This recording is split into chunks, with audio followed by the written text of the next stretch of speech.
Welcome to MidLIFE Matters, where we celebrate women's wisdom and wit. I'm Georgian Lussier, your host, and I'm delighted to introduce today's guest, back by popular demand, Jean Cherni, who is a certified senior advisor, a columnist, and a world traveler, among many other things, and she's here to share her current stories with us. Welcome, Jean. Thank you so much. Good to be back, Georgiana. Wonderful. Good to see you again. Thank you. Let's start with your trip to Africa for the 90th. This was really quite a surprise. My daughter, who likes to plan ahead, said to me, "Would you like a party for your 90th birthday?" which won't be till October, but she plans ahead, as I mentioned. And I said, "I really don't think I want a party, but I do think I would enjoy a small trip." A few years ago, we went to Santa Fe together. She lives in San Francisco, so we don't always have the opportunity. So I was really thinking of something, Georgiana, along that scale. She called me back and said, "Mother, I think it's time we made a dream of yours come true." And I said, "What's that?"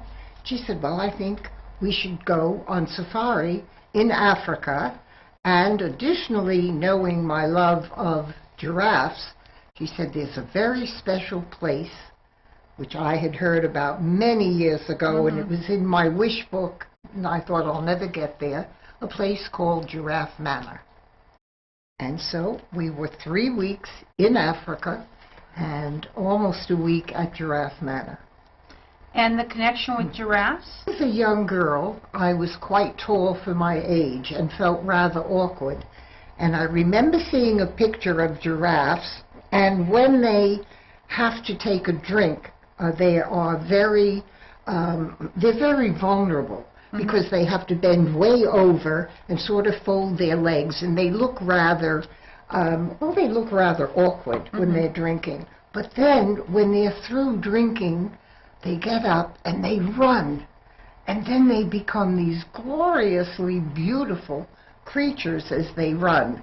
So I just began to associate with giraffes and think, well, when I get older, I'm going to become this beautiful creature. I didn't quite become the beautiful creature, but it helped me over that awkward period when all the boys are much shorter than you are. I just always related, and the more I learned about giraffes, the more I associated. They're very gentle. They're called gentle giants. They're vegetarians. They don't kill other animals. Unfortunately, they don't live a long time, but they're beautiful creatures, and they're very endangered. I read in one of your columns that there's different names depending on the status of the giraffe, like a standing giraffe. A standing giraffe is called a tower, and then a running giraffe is called something else. And believe it or not, when you're at this Giraffe Manor, which is a very interesting place, incidentally, it was formerly an Irish hunting lodge, and people who happened to love giraffes bought it and turned it into a elegant small hotel. There are only 8 rooms, so one really has to reserve quite in advance, but it's on a preserve, and there are about 15 giraffes who live there, and then when they're older, they are put out into the wild again, which is nearby. But the giraffes that are there are so accustomed to people, they're extremely tame, and you can be as close as I am to you and feed them. Of course, you have to feed them the special food the hotel provides, but it's a marvelous place to be.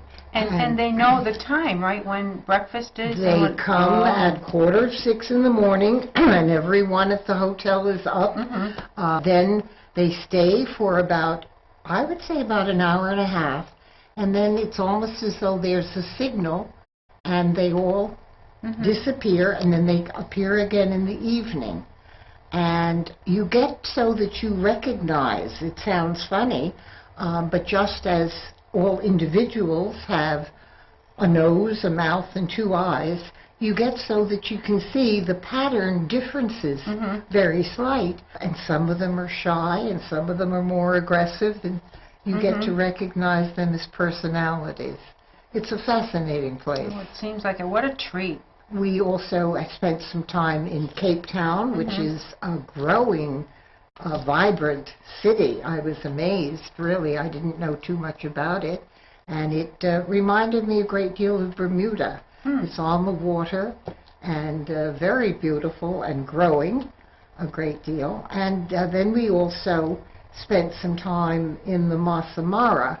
And unfortunately, I had a period there where I became quite ill. And that was kind of scary because we were miles from anywhere in a tent. And my daughter went on some game drives. I didn't want her to miss that. All I had was like a policeman's whistle. And I had to hope that if I felt worse, somebody would hear the whistle and come from the main tent, which was quite a distance away. Anyway, after she plied me with every medicine that we'd ever thought of bringing, I did recover. But that was a little bit, I was a little concerned that maybe I'd have to be evacuated, but didn't have to. Wonderful. And then there was getting on the stairs of the small plane. Yes. Right, another challenge. Yes, we were on several small planes because Africa, of course, is like America. It's a tremendously vast. We were going different places, and first of all, you're in a sort of a Land Rover type of vehicle on what is almost a road, but sometimes veers off into water and very rugged. And then after about an hour in this vehicle, you reach a sort of an open area. It's not an airfield, it's just a clearance in the middle of nowhere. And there's a small 4 to 6 seater plane. And that was the only point where I thought, this is a big mistake. Plane was there, and there was almost like a little rope ladder going up into the plane, and I looked at that and I said to my daughter, I don't think so, because I have a bad ankle anyway. But my daughter got behind me and she said, Mom, you can do it, you can do it. And by gosh, I did. Wow. Several times, actually, so I learned how to navigate that. That is but amazing. It was an exciting trip, and I would say to anyone, if you have a dream of something you would like to do, don't let other people discourage you. You know, people said, you're going to Africa and it might be dangerous and this and that. And I said, yeah, I can get killed by a taxi cab in New York. Very inspirational. You are a tower of inspiration. It was a wonderful trip. That's great. It really was. Another trip that you took since we last were together, the Rhodes Scholar trip, that was the first one you had gone on to Sedona. Yes, right? And that was very interesting. A friend in the apartment complex where I live had suggested it, and I will say for Rhodes Scholar, they're extremely well organized, and their brochure indicates whether it's very active, medium active, slow, or whatever. If you're concerned and you look for the trips that are a little bit slower, they provide wonderful transportation, even if it's a few blocks away that you're going to see something. So that was a lovely trip. I'd never been to Sedona, which is very beautiful. Yes. The people that you meet on Rhodes Scholar also are very interesting because they're there for a reason, and they want to learn as well as see. And so I think it's an excellent program. Well, that's a good tip for our viewers. Yes. If they're not quite up for Africa or something equally adventurous, Right. Rhodes Scholar is a good place to start. Right? Absolutely. Our country offers so much as well. Yes. Let's shift a little and talk about your column work, your senior moments. It's with the New Haven Register, but I understand some other papers pick it up, right? The Shoreline paper Yeah. has picked it up as well. Yes. Remind us how you went about becoming a columnist. I've always had a little bit of nerve or aggressiveness, I don't know what you call it, but I've always felt you have nothing to lose sometimes by taking a chance if you want to do something. I've never written a column, but I did notice in reading the paper that their senior columnist had suddenly disappeared. As a matter of fact, he moved to Arizona. That was Al Sizer. I had started my own business at that point called Senior Living Solutions, which helped seniors make a move. And I was looking for ways to publicize it. And I thought, well, you know, I could write a column for seniors. So I called the editor, Rick Sandella, one day and said, I noticed you don't have a senior columnist anymore, and I think I could write a senior column. And he responded and said, well, what makes you think you can? Have you ever written one before? And I had to admit that I hadn't. And he said, well, send me 4 samples. So I went home and said to my husband, who was alive at that time, well, I put my foot in it. I have to write 4 sample columns. So I did and sent them off, and eventually I heard from Rick, who said, well, they weren't great, we'll try you every other week. Okay. But the response was good, because I think, well, number one, there isn't really a lot in the paper, and this addressed issues that seniors were particularly interested in or should know about. And so before long, Rick said, would you do it every week? Nice. That was about 4 years ago. Terrific. It's been wonderful. I've met so many interesting people and learned a lot myself about Branford and surrounding communities because of the column. But just recently, I had to tell them, I have to stop now because I'm making a move. And so I just wasn't going to have time to do the column while I was getting ready to make a move. So. And you broke hearts, I can tell you. You did. I'm in a book group of 20 years, and the women are younger than me. They're largely in their late 50s, early 60s. All wanted to come, but for one reason or another to watch and meet you. Had other commitments, and one woman said, please tell Jean she has no idea what an influence she's had on me. And this woman's about 63 and still working. So you have quite a wide range. Yes. Well, I feel, of course, I've felt for some time that age is just a number. Sure. Whether you're 50 or 90, your interest in what you do and what you get involved in, not. And I know people in their 40s that to me are old. I may try to write a sort of another column once I'm in Portland, just about the experience of moving somewhere completely new at a rather advanced age. Sure. But to me, it's a new adventure. Sounds wonderful. I think so. And the internet connects us all. Well, you're right. The geography is, yes, not although a big I will say, pick up the phone and call a friend. Don't just depend on the internet. There's nothing like the human contact. I agree. Yeah, my daughter said, Mom, you're always on the phone. Now, your Senior Living Solutions came about because, if I can tell your story a little bit from our last time, bring our viewers back up to date. You had been in the residential business, had your resume out there, and I think at that time you were in your 70s. And, gee, you weren't getting a lot of response. No. So you said? I said, I'm going to start my own business. There you go. If nobody wants to hire me, I'm going to start my own business, which I did. And then through a series of very lucky incidents, and I think we talked about this last time, I've been very fortunate in that women throughout my career have always given me a hand up. And I'm a great believer in women helping other women.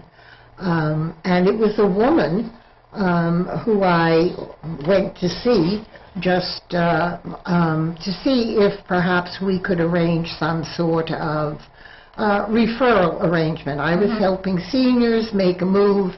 She was a vice president of a real estate company, and I thought maybe I could refer people to her or whatever. And she listened to what it was that I did. Her name is Maureen Campbell, and she said, Jean, we're going to start a whole senior division at our real estate agency, and that was about 15 years ago, and that's what we did. And as I recall, you partially got an idea of they were helping people in some circumstances that were relocating. Yes. So a company would, all right, people need additional support, they're coming into a new area. And voila, what about when we're relocating for other reasons? Yes. I mean, it was a great connection that you made. Yes, and seniors have, particularly in, I think, this area of the country, very special needs, Georgian, and many of them have been in their homes for a very long time. Yeah. And they have a vast collection of possessions to get rid of, and they haven't made a move before. So there is a psychological component that I think needs to be addressed to help that senior move. And many times we were helping seniors that were making what they knew would be the final move for them. And that's always difficult. When you're going into a senior community, as lovely as it may be, you know that this is your final move. And that takes a certain amount of self-reflection to accept and recognize this is toward the end of my life, but it's a good move. When We were chatting on the phone, and you had said, I've had a lot of nerve telling people about moving, because now you're doing it, right? Now I'm doing it. Which I thought was a very refreshing No, it's comment. true, and I've said to myself many times, how could I have been so breezily, oh, it's not difficult, and now I'm doing it myself. And yes, even though I had already downsized, I'm now in a 2-bedroom condominium, so I'm no longer in a large house. I'm still moving now to a 1-bedroom, about half the size, in Portland, Oregon, which is also across the country. Getting rid of things is difficult, but none of us are going to be able to take things with us. So it's a matter sometimes of saying, I've enjoyed this, it has meaning to me, but I no longer need it in my life. I have the memory of it. Yes. But the whole process of moving certainly is fraught with a lot of emotions, and like anyone else, I need support. Yes. And I need friends that are optimistic and helpful. What's been wonderful is suddenly I've met so many people that either have a relative or a friend or they themselves have lived in Portland, and they've said, oh, you'll love it, it's a great town, and so that's been helpful. How did you arrive at that particular destination? My daughter lives in San Francisco. I have been looking there for some time because now at my age, well, at any age, I'm quite a distance from her, and we don't see each other as often as we might like. And for her, as I age, it's a worry, too. Looked very thoroughly, I think, in San Francisco, which is a beautiful area, but unfortunately, you have to be quite wealthy to find anything there at all. I didn't want to be out in wine country. You know, I'm a New York City gal originally. I wanted to be in a city atmosphere.